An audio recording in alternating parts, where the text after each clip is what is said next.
Ustadz, saya sangat miris. Miris tahu nggak?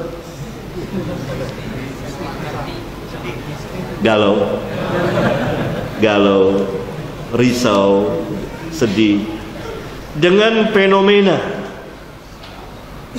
yang terjadi saat ini. Begitu banyak orang diustadkan atau dianggap sebagai ustadz,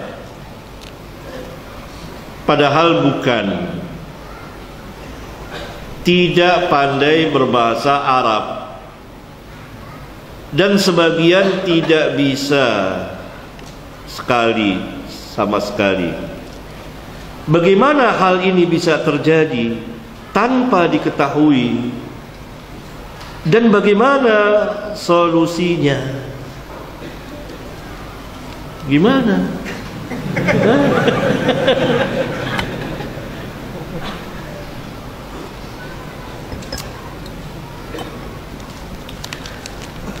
Ya, ada kursus jadi mubalik ya, 3 bulan ceramah ya.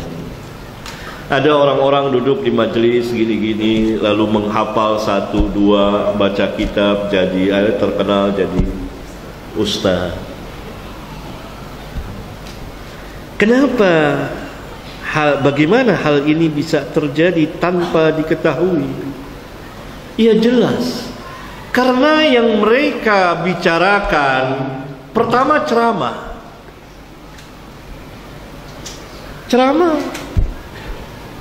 Siapa juga bisa, dari majalah, dari ini kutip ceramah. Mereka tidak berbicara tentang ilmu, sehingga tidak kelihatan ketidaktahuannya. Bahasanya tidak kelihatan, ilmu-ilmu yang lainnya tidak kelihatan, karena tidak masuk ke ranah itu, pembicaraan itu. Itu pertama, ceramah. Yang kedua, ada sedikit peningkatan, mengajar. Tapi mengajar dengan sistem ceramah biasa. Ya, ada kitab dan sudah ada tersedia instan. Paham antum instan? Mudah. Ini agak lebih keren dari yang pertama, tetapi lebih tadlis. Penyamarannya, tadlisnya lebih sahih. Saya tidak berbicara tentang ilmu juga. Hanya ada kitab di hadapannya. Kadang-kadang atau golibnya terjemahan. Atau terjemahan itu sudah dihafalin dulu. Ayat-ayat itu sudah dihafalin dulu. Nah, begitulah. Barangkali ini yang ditanyakan. Dan karena itu tidak diketahui. Orang-orang awam yang melihat, wah ini ustaz sudah ustaz. Apalagi ibu-ibu, panggil bikin pengajian. Itu tidak diketahui. Bagaimana cara mengetahuinya? Suruh mengajarkan ilmu.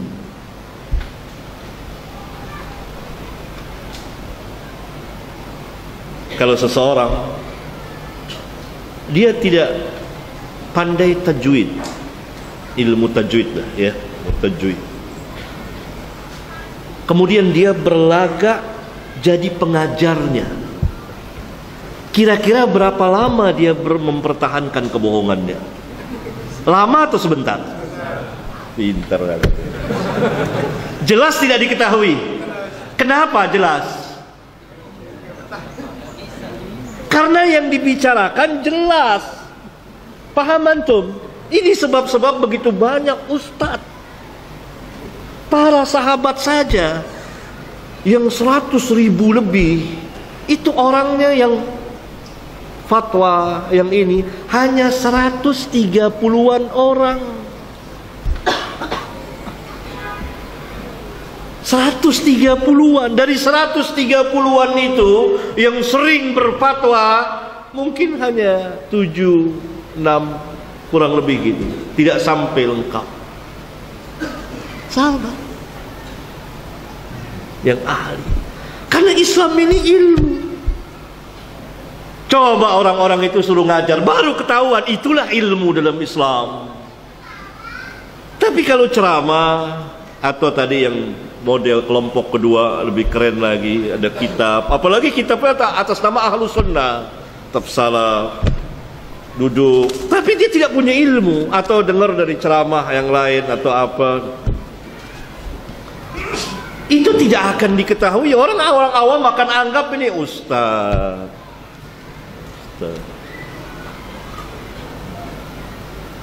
Itu sebab bagaimana hal ini bisa terjadi tanpa diketahui. Ya jelas karena ilmunya tidak tampak.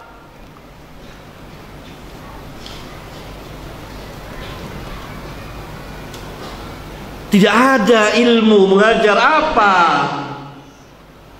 Kalau antum model yang pertama atau kedua, antum disuruh ngajar usul fiqh, berapa lama antum bisa mempertahankan kebohongan antum? Orang yang ahlinya akan tahu. Antum suruh ngajar tajwid jelas, mungkin Ustaz Kurnaidi bisa sejenak bisa tahu orang ini nggak pandai tajwid, karena ada orang ahlinya. Nggak bisa ini.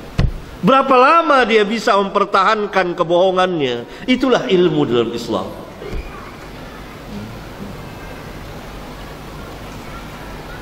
Tapi kalau orang yang ahlinya, Ustaz Kurnaidi suruh ngajar tajwid atau apa yang berkaitan dengan itu, cakep, tambah kelihatan. Oh ilmu, itu ilmu.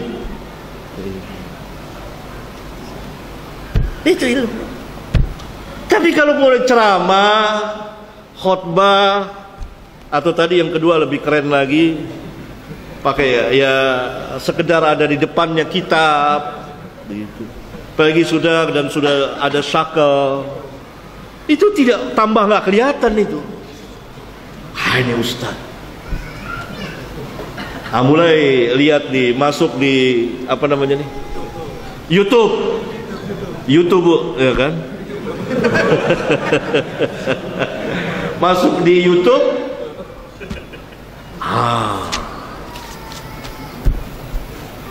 Jadi orang-orang memanggil ceramah itu sekarang ini ilmu hilang dari YouTube. Oh ini paling terkenal nih, ini YouTube-nya paling banyak. Dan itu bukan ini orang bilang langsung ke saya. Kenapa orang-orang ini panggil-panggil ini? Nggak jelas ini. Dari mana? Dari YouTube Ustaz. Itu bilang saya dari YouTube.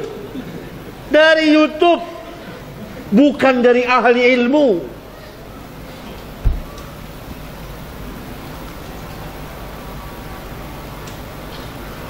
Syekh Muhammad Rashid Ridha rahimahullah ta'ala pernah mengutus orang alim besar, mengutus Syekh Taqiyuddin Al-Hilali, orang alim besar juga, kepada Malik Abdul Aziz rahimahullah ta'ala, Raja Saudi. Syekh menulis bahwa yang datang kepada antum ini adalah sebaik-baik orang. Lihat, ditazkiyah oleh siapa? YouTube apa ahli ilmu? Ahli ilmu, bukan YouTube. Syekhnya bukan YouTube.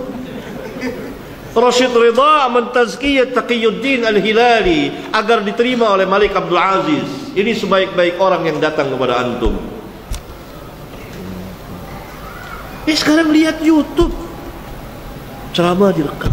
Itulah sebabnya tidak diketahui.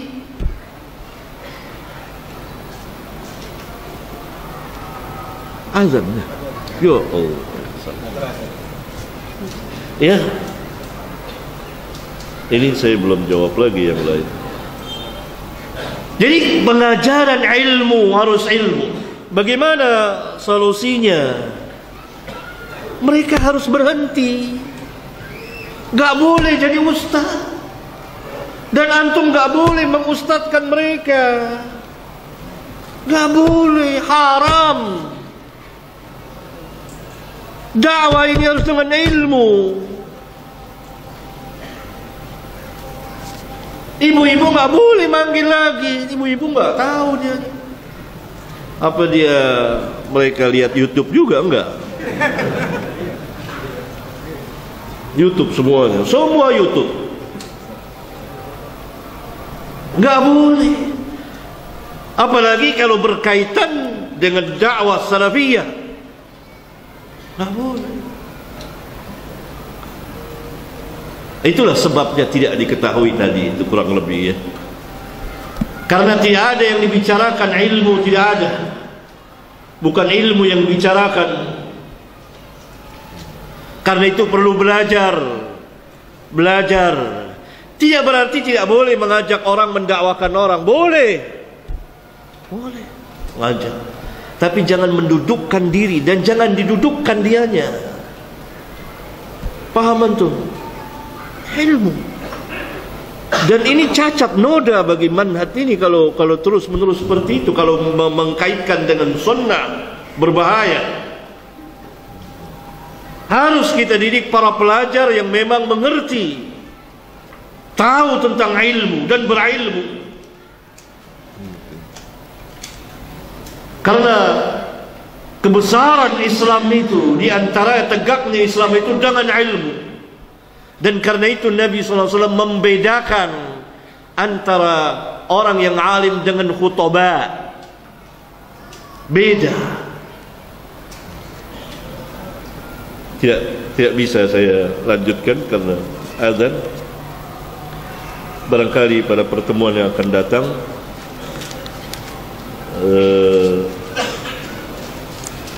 kita akan lanjutkan sampai di sini. Subhanakallahumma wa bihamdika asyhadu an la ilaha illa anta astaghfiruka wa atubu ilaik. Wassalamu alaikum warahmatullahi wabarakatuh.